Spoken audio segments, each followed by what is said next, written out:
far along in this year, but here we are. Time happens. I worked in an office, there was a girl there, she was in high school, and she said to me, when Jewish people, somebody dies, they have a party. She didn't understand what sitting Shiva Oh, was. she didn't understand what sitting Shiva was, right? Exactly, yeah. They Well, have a party. Right, and it is very interesting, right, that in some families, it can feel a little bit more like a party,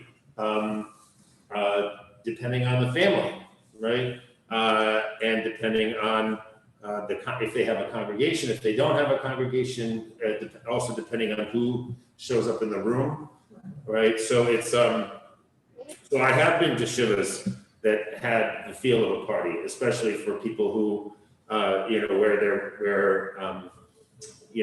it was a real celebration. Oh, you've got to go. Okay, sure. Yes. Great. All right. So let's get started. Just wait for Stuart to answer the phone so it's less loud. All right. The biology of grief. Scientists know the intense stress of grieving can affect the body in various ways, but much remains a mystery.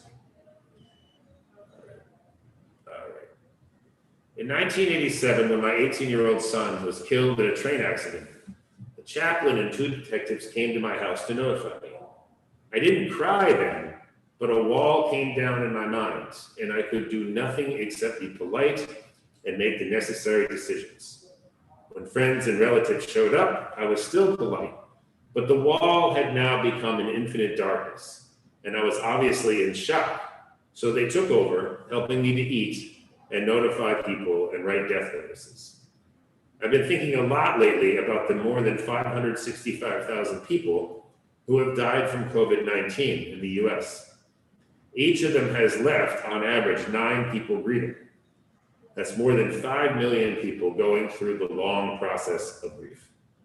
Manisha Patel, a senior business systems analyst in Ben Salem, Pennsylvania, lost her father, Ramesh Patel, to COVID-19 in June. I have been through the toughest time in my life, she said.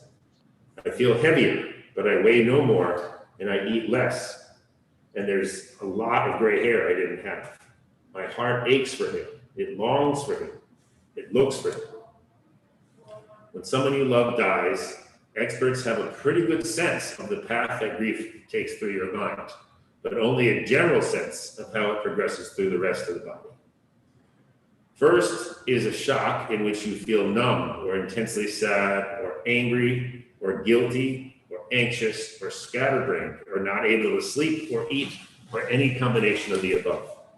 During those first weeks, people have increased heart rates, higher blood pressure, and may be more likely to have heart attacks. Over their lifetimes, according to studies done mostly on bereaved spouses, they may have a higher risk for cardiovascular disease, infections, cancer, and chronic diseases like diabetes. When within the first 3 months, research on bereaved parents and spouses show that they are nearly 2 times more likely to die than those not bereaved. And after a year, they are 10% more likely to die. This is an interesting picture, by the way, of artifacts for them to remember their loved ones with. Some of them are very interesting. This one really speaks to me because my father had ice skates, old-fashioned ice skates like that. With time, most people stabilize. They begin to learn gradually and on their own timeline how to more or less continue with their lives and function in society. But studies suggest that after 6 to 12 months, about 10% of bereaved people have not begun to function now. They get stuck in what's called complicated grief. They stay completely preoccupied with loss and persistent yearning and remain socially withdrawn. Scientists know that grief is not only psychological, it's also physical. They know that it causes the brain to send a cascade of stress hormones and other signals to the cardiovascular and immune systems that can ultimately change how those systems function. But nobody knows how those systems act together to create the risks of diseases and even death. One reason scientists don't know more about the biology of grief is that only a handful of researchers study it, and they are usually psychologists with biological interests. Mary Frances O'Connor, a psychologist who researches grief at the University of Arizona, studies both the psychology of grief and its biological changes in the laboratory, and is one of the few researchers who straddles both fields. Hybrid science is seldom funded well. Grief is neither a disease, nor is it classified as a mental disorder. And the main funding agency, the National Institutes of Health, has no single established channel for funding it. Nonetheless, researchers have found enough people to take surveys and get blood tests and scans to note some patterns. Chris Fagundes, a psychologist at Rice University, said that in his own lab, he and his team have found links between grief, depression, and changes to the immune and cardiovascular system. In one study published in 2019, he and his team performed psychological assessments on 99 bereaved people about 3 months after the deaths of their spouses, and then took blood samples. Those who experienced higher levels of grief and depression also had higher levels of the immune system's markers for inflammation. Chronic inflammation can be dangerous, Dr. Fagundes said. It can contribute to cardiovascular disease, type 2 diabetes, and some cancers.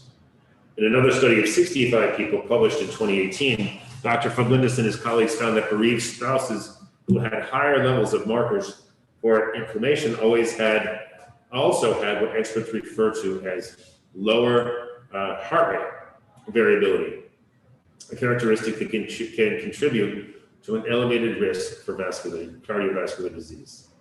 Other studies have found effects on the cardiovascular system too.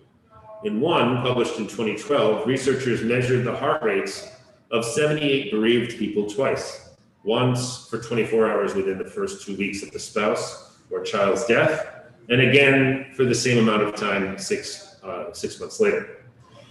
They found that their heart rates were initially faster than returned to normal, suggesting that the bereaved may have been at least temporarily at higher risk for heart disease. Another study in 2012 found that those with higher scores on grief assessment tests also had increased levels of cardiovascular clotting factors, possibly raising the risk of developing blood clots. And in one review of 20 studies published in 2020, people who scored higher on psychological measures of grief also had higher levels of certain stress hormones, like cortisol and epinephrine. Over time, chronic stress can increase the risk of cardiovascular conditions as well as diabetes, cancer, autoimmune conditions, and depression and anxiety. But the studies together and on the whole, Dr. Fagundes says everything starts with the brain. It responds to the death and to intense stress in general by releasing certain hormones that fan out into the body, affecting the cardiovascular system and the cells of the immune system. Aside from that generality, however, the biology of grief has no clear chain of cause and effect that the biology, say, of diabetes has. That's because the goals of these studies are to better understand the griever's risks for disease, not to understand the path of grief through the body. One exception is with the study of the brain.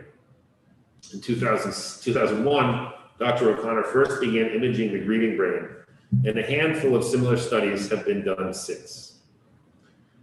In these studies, a person lies immobile in a functional magnetic resonance imaging scanner, looks at certain pictures and listens to certain words, and the machine maps the blood flow to parts of the brain.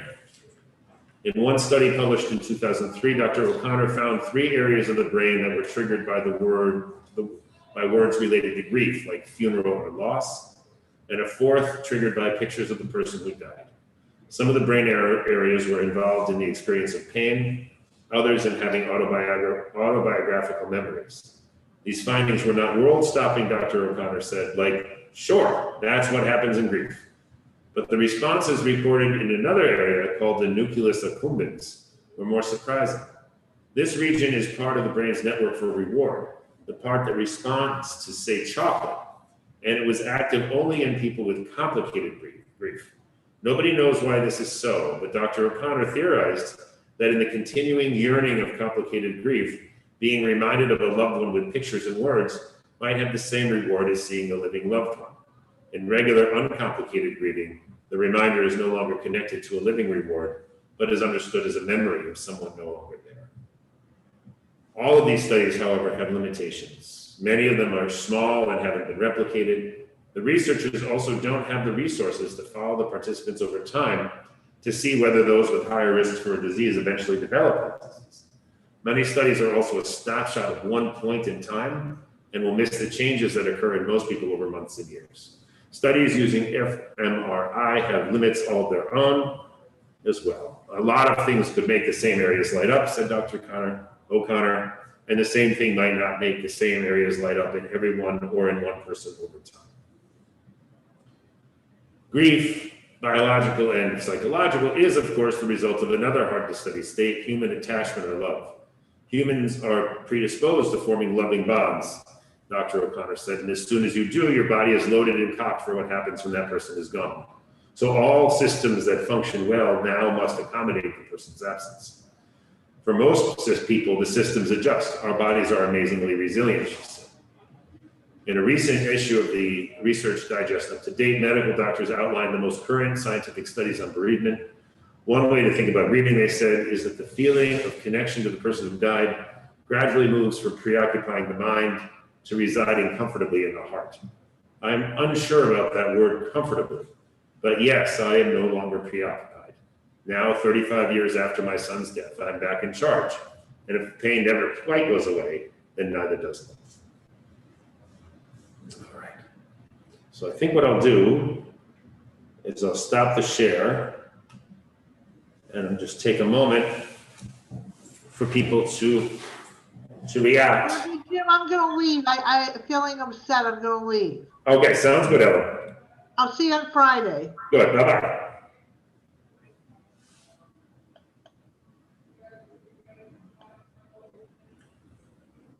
All right, so we can take a moment to just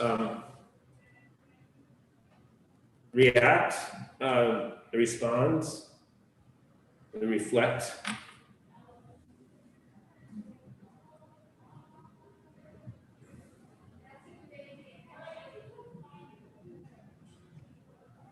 Well, it's kind of, what can you say? Obviously, there are psychological issues, and fine, we have now discovered that, gee whiz, there are physical issues too, which we measure in, you get somebody whose spouse has died 2 weeks ago and you throw them into an MRI, and what do you expect? Yeah. It's partly one of these things where having the test also causes the measurements to change. Right. And then, I wonder. come back a year later and you say, oh yeah, remember that MRI?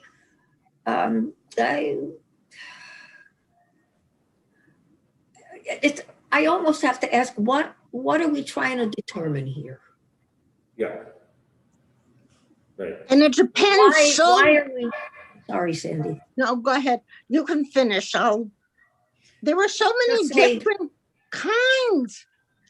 A sudden death has an impact all its own. And I know because I lived it. Yeah. And for some reason, after lying on the couch for 6 weeks, I was able to get up. Why? And I reached out. That was a blessing. And we say Yizkor is each month, or with each holiday. The grieving doesn't go away. It changes form. Yeah. And I suppose it would be interesting in some ways to know if there is a difference between the kind of thing that you experience and the kind of thing that people who have a relative who, spends 8 years in a nursing home. Yeah, that's a tough one. Has. Because it's almost like they have to adjust to the fact that the person is lost to them while the person is still alive. Right. Yeah, and in some cases, what I've observed is that those situations actually can lead to very complicated grief, because the longer a person stays in a nursing home. I'm just going to move so that Stuart's in the picture. The longer that people stay in a nursing home, very often the more guilty the spouse who's not in the nursing home begins to feel, and that can make the grieving even more complicated. So it's really very. It would be fascinating, but I don't know how researchers would. I mean, I even wonder, how did they get these people to agree to be part of this study? 2 weeks after the death of a spouse. I mean, there's really a dedication to try to open up some of this mystery.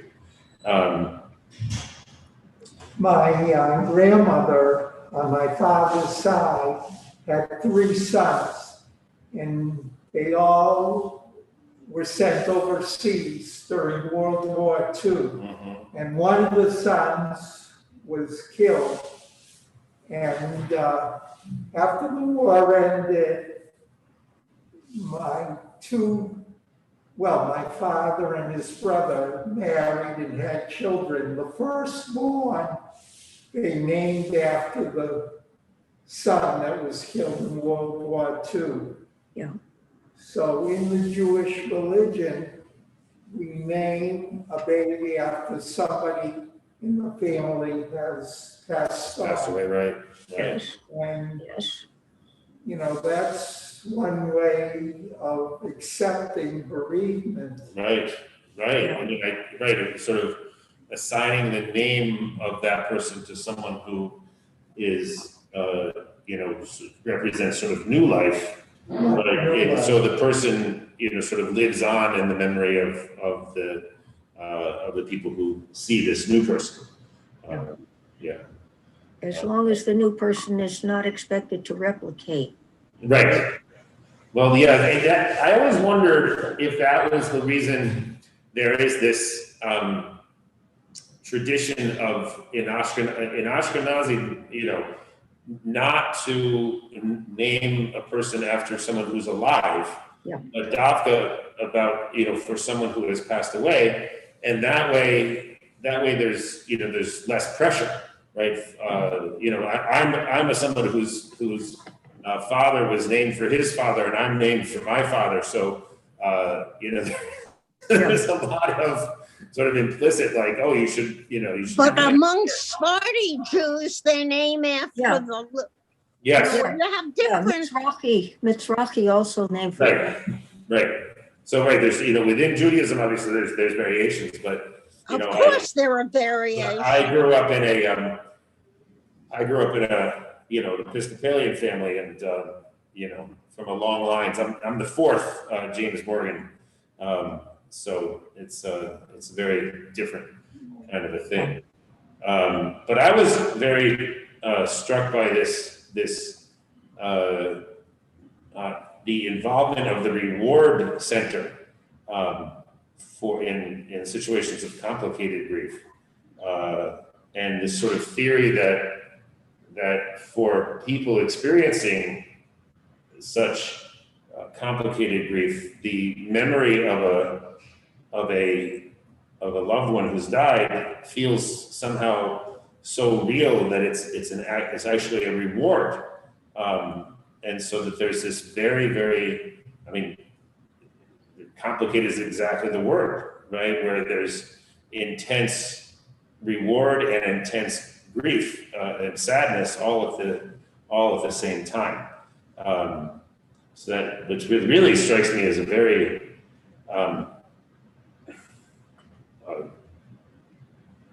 sort of a remarkable thing, that I can imagine it happening, but it only seems to happen 5% of the time, which is pretty amazing. Which leads me to wonder about another contingency, which is, well, all right, with the death of a parent who has been abusive, where, I wonder, does that present a different set of syndromes? Or the death of a spouse who has been abusive, the death of a child whom you have been, well, all right, you told the kid to stay off drugs, he didn't stay off drugs, he, et cetera, et cetera, et cetera, dies of an overdose. What kind of different feelings might this kind of situation engender? Yeah. Anger is another feeling Yeah, right. deeply associated. Yes. Yeah. Right. My People are very husband hard. died suddenly, Yes. and Why'd you do this to me? Right. I was furious. Right. Right. And especially, I think, I don't know your exact situation, Sandy, but I would imagine that anger would be very, very common in situations where it feels as though the person was being irresponsible or committed suicide. I was responsible for business, a large business, 5 teenage children, college. I never thought I would survive. However, there are good people in this world. And I Yes. called a friend, a woman, maybe a year older than I, who was a lawyer. Mm. And I said, do I really have to finish all these contracts? And she got back to me. The answer was yes. Now, her husband is was a marvelous businessman. And he came to see what I was doing, and he came with an accountant. And they assured me that I was doing everything right. And then they went to all my job sites, so it would look that I would have support. So there are good people in this world. Absolutely. Thank God. And that's a blessing. Yes. Wow. Jean, you've been quiet. I think Sandy's experience really shows the limitations of the research that this writer is talking about. Yeah, it was not very good. It was not much of an article. It seems to me that every death is a story, not an Yes. experiment. And if you do an MRI of 5 people, each one of them has a different story. What good does that result tell you? I mean, what are we supposed to do with now that they've proven the blindingly obvious? What are we supposed to do with this? Right. I mean,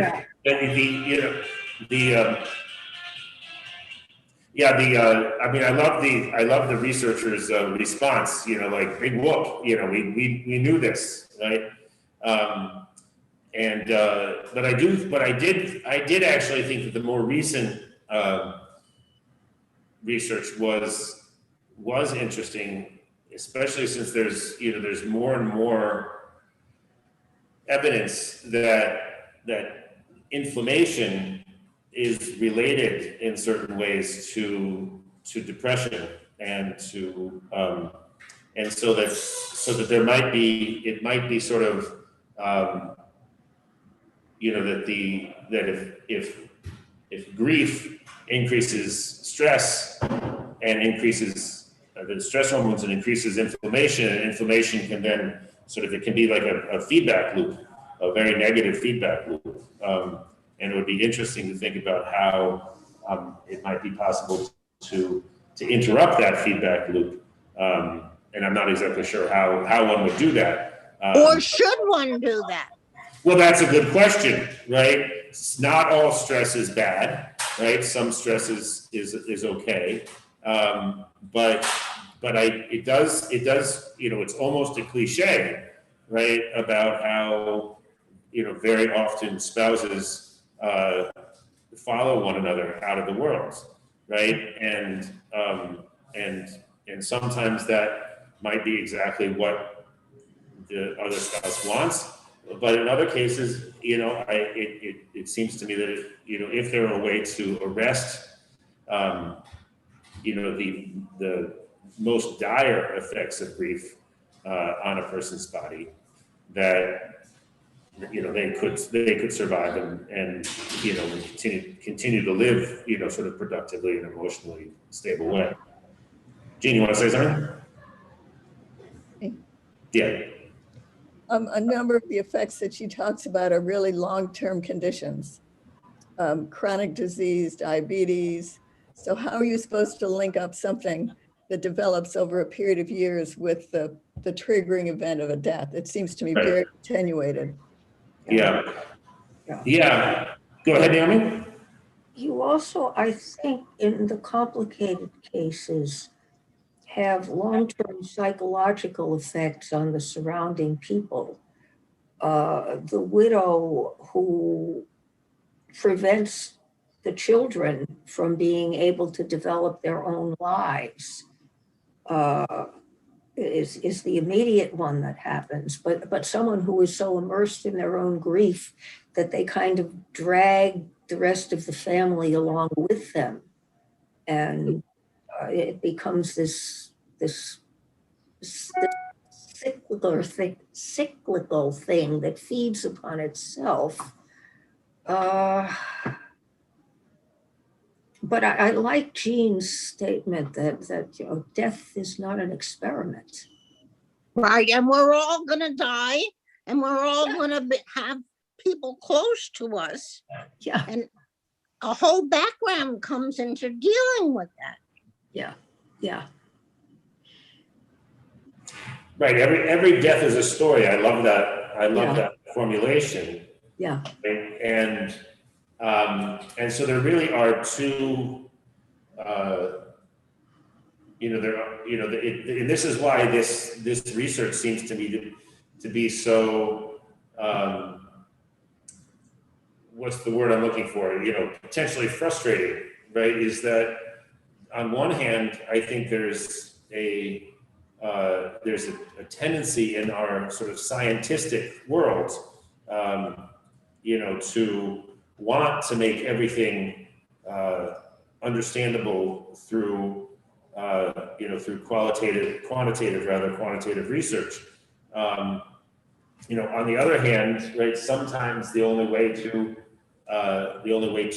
get to at least when we're talking about medicines and so on and so forth, and the interaction, say, between grief and long-term chronic conditions, right? The only way to do it is through these sort of somewhat Baroque type of studies where you're getting people recently bereaved. But I think that one of the most, and Stuart made the point at the very beginning, right, about Shiva, that this is what Jews do when there's a death in the family, right? We sit Shiva, and one of the things I think that is so healing about sitting Shiva is that when it works sort of the way that you want it to work, what ends up happening is that people tell stories about the person who's died, and this sort of composite picture emerges of this person, and there's a certain sort of frustrating irony almost that people learn things about their loved one that they never knew because someone shows up at the Shiva and tells this story about how their spouse, how he went on this trip, or how he was as a soldier in the war, or how she was as a colleague in the hospital, whatever it is, right? You get this sort of set of perspectives that you wouldn't have gotten otherwise, and it really does give that there's so much healing in telling one's own story, and then also in hearing the stories of others. But again, that's very qualitative, right? There's no way to quantify that or to figure out what, I don't know how you would measure an fMRI, right, at a Shiva, strap everybody into a machine to test. I've been to many Shivas. and they often turn into a party. Yes, they do. They And can. the person who has died is not always discussed. It becomes, there are certain rules, and we have a very uneducated Jewishly community, so they don't even know those rules. You're not supposed to say anything. You bring something and you sit and listen. That's not what happens. Well, That's it's just interesting. not what Actually. happens. It becomes a party. Traditions change. Yes, traditions do And I change. have, sorry, No, go I ahead. have often contrasted Shivas with wakes. The big difference in my mind being that the wake happens before the body is buried. Yes, And then everybody goes home and leaves the family, whereas the Shiva happens after the death is finalized and the body is in the ground or cremated or whatever. And then people surround the family rather than technically leaving them alone. Right. And I've often thought, well, again, wakes tend to turn into parties. yes. Right. It's very tempting to have a wake or a Shiva turn into a party, right? Because people are generally, and although I think it is true, Sandy, that many people don't know the rules, I think this can happen even in the context of a family where people do know the rules, because people are very often very uncomfortable with the topic of death, very not always comfortable to express in a vulnerable way what they're feeling in the wake of this person's death. And so sometimes it takes real facilitation. And without facilitation, sometimes it just feels easier to have it turn into a cocktail party. And which is it's a lost opportunity, I would say, with that. Yeah. I think because we're holding some of these services over Zoom now, it's completely changed Yes, Yes, dynamics it's, of what's happening. And so as Naomi says, we're just, the traditions are changing as we speak. As we speak. but Exactly. but one held over Zoom, you're able to visit or with people all over the world whom you couldn't do that before. yeah. Yes. People who could not come to the funeral or to the Shiva are able to come. Right. Although for me, it's always been, I've had a very difficult time with in a lot of the online Shivas that I've been a part of, just because if it gets to be too many people, right, it's hard to it takes, again, real facilitation, and not all of them have been well facilitated. Yeah, you need a master of ceremonies. Exactly. But I mean, I've only been to one Zoom Shiva, but I remember very vividly a Zoom funeral where the only way that one of these people's surviving sister could come was on Zoom. Yes. The only way one other person was able to get there, to be able to talk, to be able to remember the person. Yeah. Right, and that is, again, very focused on the importance of story, right, and the importance of sharing those experiences. Yeah, and the person I'm thinking of, her husband appeared to eventually, he for a couple of years was grieving.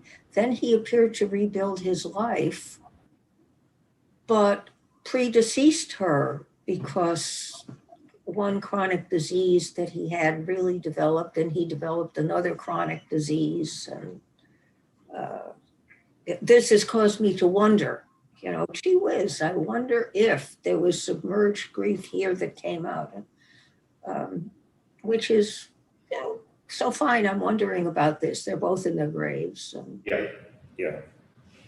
Well, it is just so common, you know, I had and cognitive status doesn't seem to have necessarily that much of a, I don't know if it's a differential or not, but I had a couple in Roslindale, a Russian-speaking couple, and they were both very ill, but the wife seemed stable while the husband was really declining, and he was in the hospital, but decided he wanted to come home to Roslindale in order to die.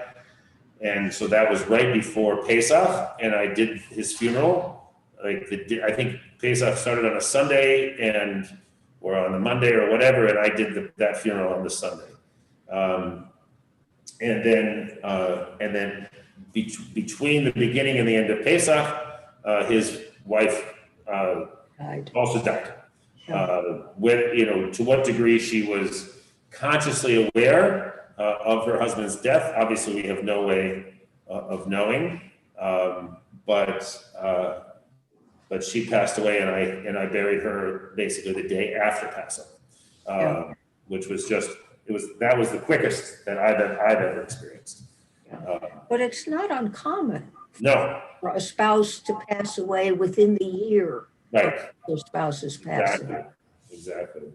And so, I really do think that you know, in as much as it, and I think Gene, you're absolutely right. Like, is this research, you know, is there even a possibility that the research is going to offer any usable data? I can see you shaking your head, but I can see, you know, in the context of that dynamic of trying to figure out, well, are there any interventions we can make, you know, in terms of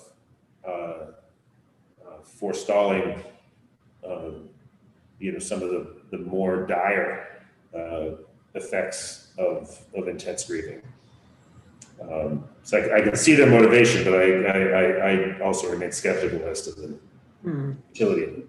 She also didn't compare this to any kind of other large life impacting event. Right. And I think that would be interesting as well. Yes, I agree, Gene, because I was thinking, obviously there's many other things that we grieve in the world, right? And I think that one of the realities is that we don't always give ourselves the credit, right? This is actually grief for me. And, you know, for instance, it's very easy in the context of COVID, right, to say to ourselves, oh, you know, yeah, it was a pain to have to do everything on Zoom and to quarantine in my apartment, but, you know, what I've lost is minor in comparison to what other people have lost, blah, blah, blah. And I think that there's a tendency to sort of discount, right, or deny the validity of one's own grief. And I do wonder, right, this is one of the reasons why I actually wonder if this kind of research can be successfully carried out, is there some value to it? Because recognizing somehow, oh wait, this is grief, right? And even supposedly positive things, right? It's maybe not grief, but big changes in a person's life can be very stressful. You know, we here at CCB see very often that when people move to CCB, right, their cognitive functioning takes a little dip, and then as they adjust and get used to being here, you know, it goes back up again. That seems very similar to the sort of scatterbrained, you know, kind of effect that she was describing as regards grief.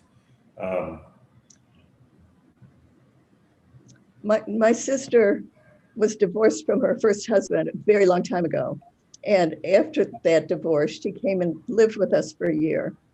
And we were told that the process that she was going through was grieving, that it was like death. And So we kind of treated it like that she was going through this very great loss and Yeah. kind of that she failed. And I mean, it was very painful. So it seems Yes. like there might be really similarities there as well. I think so. I think that, yeah, having someone recently split from my own wife, there's also a very complicated set of feelings that can accompany, separation or divorce, because at least in our case, there was a great sense of freedom as well, of finding our way out of an untenable situation, which didn't take away the pain, right? But it did make it very complicated in terms of trying to react in somewhat productive and compassionate ways to I'll say to myself, So yeah, that I think, right, divorce, the loss of a child, the loss of a job, right, is also a huge, can be a very big, dramatic experience, changing your life around. Someone is knocking on my door. Yeah, please. And the change that has, the effect that has on the children. Yes. Yeah. Somewhere there is a chart that sort of shows a hierarchy of life traumas. Oh, right. I remember I that. think a death in the family is at the top, but then it goes down through things like divorce, job loss, going to jail, et cetera, et cetera. Right. And which makes me wonder, all right, nationally in 2008, and we're still reaching the tag ends of this, people lost their houses at first en masse. And now, like in this morning's Globe, there were 4 notices of mortgagees' sale of real estate. Right. Still going on. So you sort of wonder nationally, what's the national trauma here? Right. Well, you bought this house and you had always dreamed of owning your own house, and you were able to own it for 3 years, and all of a sudden, boom, you were forced out of it. And in some cases, unjustifiably forced out of it because you offered the bank money and the bank sold it for less than your offer. Right. Right. So we've had wholesale areas going through this. What's going on with the people who live there? Right. And probably still are living there. Right.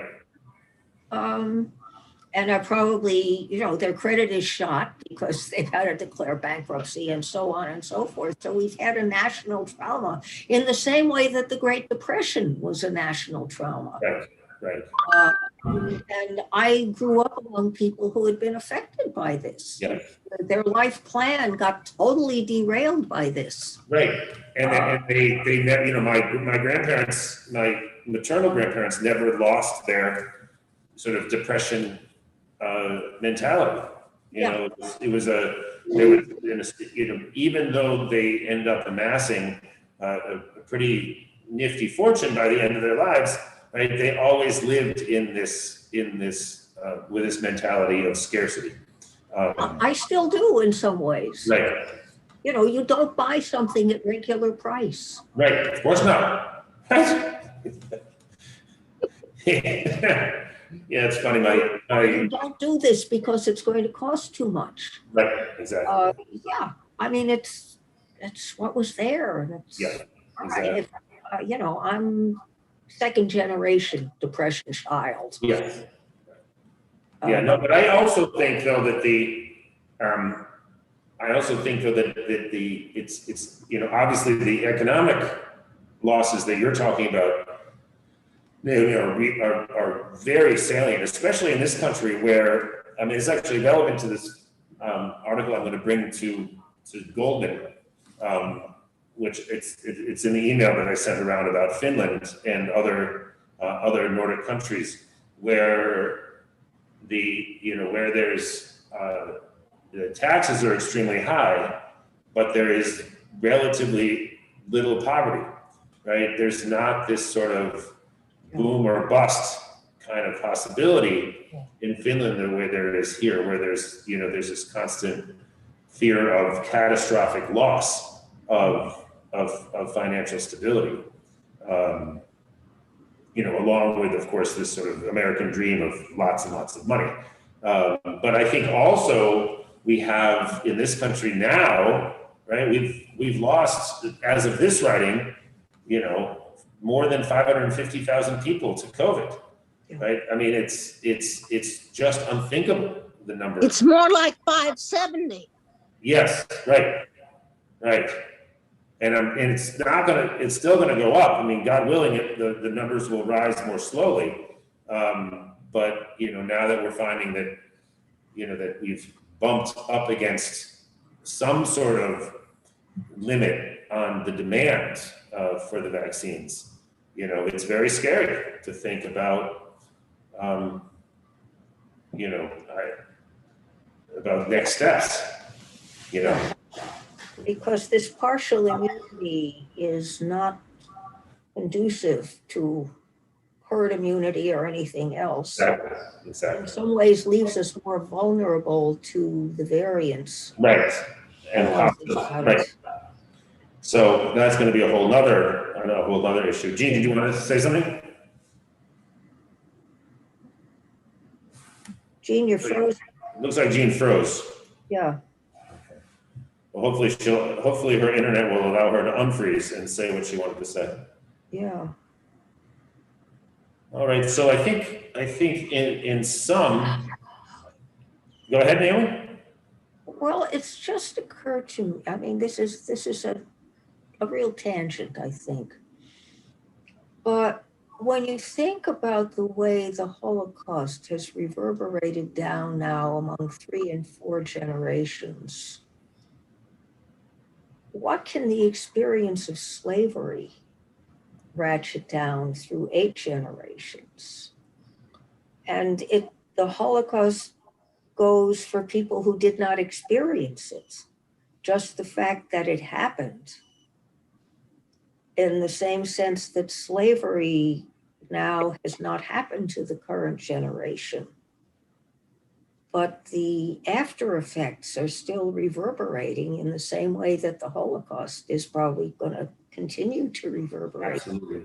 Trauma definitely travels down the generations, and it doesn't just get exercised because because the specific stimulus has passed, right? It's carried in the bones, right, and the blood of the people who are the descendants of the people who experienced it. And you're right, 8 generations is not enough to take that trauma out, right? It's still there's actually a fascinating book called, I think it's called My Grandma's Hands, and I can't remember the name of the guy who wrote it, but it's specifically about this kind of multi-generational trauma, and specifically about slavery in this case.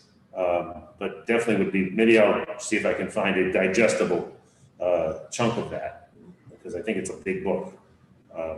But it would be interesting to get a smaller pressy of it to sort of discuss, because I think you're right, Naomi, right, that we all of us who had grandparents or parents who lived through the Depression, right, have some sort of idea of it, right? But I wonder to what degree it's still active in us.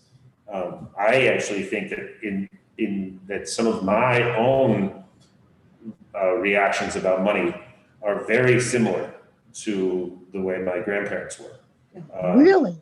Yeah, and I think that the sort of just the fundamental assumption, that I really have to pull back from, right? That no, you can't afford this. You can't buy this. Yeah. Okay. How many of you make soap jelly? Say it again. What soap jelly is? I don't even know what soap jelly is. All right. You always wind up, when you have a bar of soap, you wind up with this tiny little end. Oh, yeah. With You take a bunch of the tiny little ends and you put them into a container with water, and you have soap. Guess where that came from? Well, probably my grandmother was doing it when she came over from Poland, but Right. you know, That's great. Naomi, my grandmother showed me how to make soap from the fat savings that she kept in a jar and Okay. then combined with lye to make soap. yeah, same general idea, Exactly. same general idea. Amazing. Amazing. All right. Well, thank you very much. Well, thank you. All of you. Thank you. And Thank we you. will reconvene. If you got the email from me this morning, check out this article about it's called something like the grim understanding of Nordic happiness or something like this. I thought it was very, very Oh, interesting. yeah, I saw that. Yeah. Yeah. All right. Very good. Thank you. Bye-bye. Talk to you soon. Long and prosper. In 5 minutes, we'll start our sing-along. All right, Stuart, I'll be right back. Okay.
All right.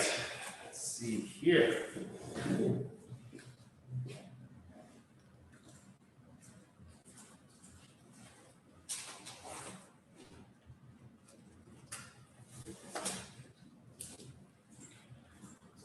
All right. So we'll see if anyone shows up. Stuart, it might just be you and me. Well, That's all right.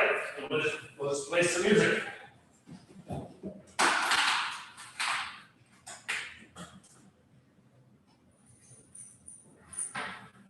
every week I look through the directory. Yes. You know, and to see what would interest me. Yeah, there's always But today, you didn't have listed a topic. Oh, really? It's to be announced. Oh, okay. I thought I announced this one, but not the one over at Goldman. Oh, Yeah. But do you get my email, Stuart? Or do you get Laura's? no, I don't get your email. You don't? Would you like to? Okay. Yeah, let me see. Well, I don't have a PC. I have my phone. which I Yes. can pick up. Let me just see. Hello? Hello? Who's there? Elaine, Hi, Elaine. Oh, so nice to have you. Thank you. All right, good. So we're going to start with a song we don't often sing. But I don't know, I have it in my head today. And I don't know exactly what. Let's see if it's even in here. It might not even be in here. I hope it is. If it's not, then we'll be stuck. We won't be able to listen to it. How are you, Rabbi? I'm okay. How about you? That's what's been going on. Not much. Well, I guess I don't have it. All right, so we'll have to wait till I can find it. All right. Hold on 1 second.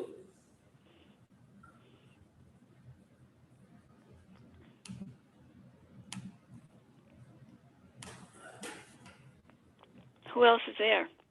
Stuart. You remember Stuart from 1550? Yeah, yeah. Great. Yeah, Stuart's here with us.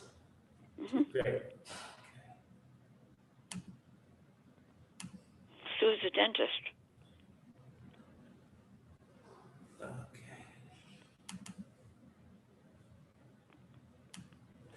And hopefully Marina will be able to join us soon.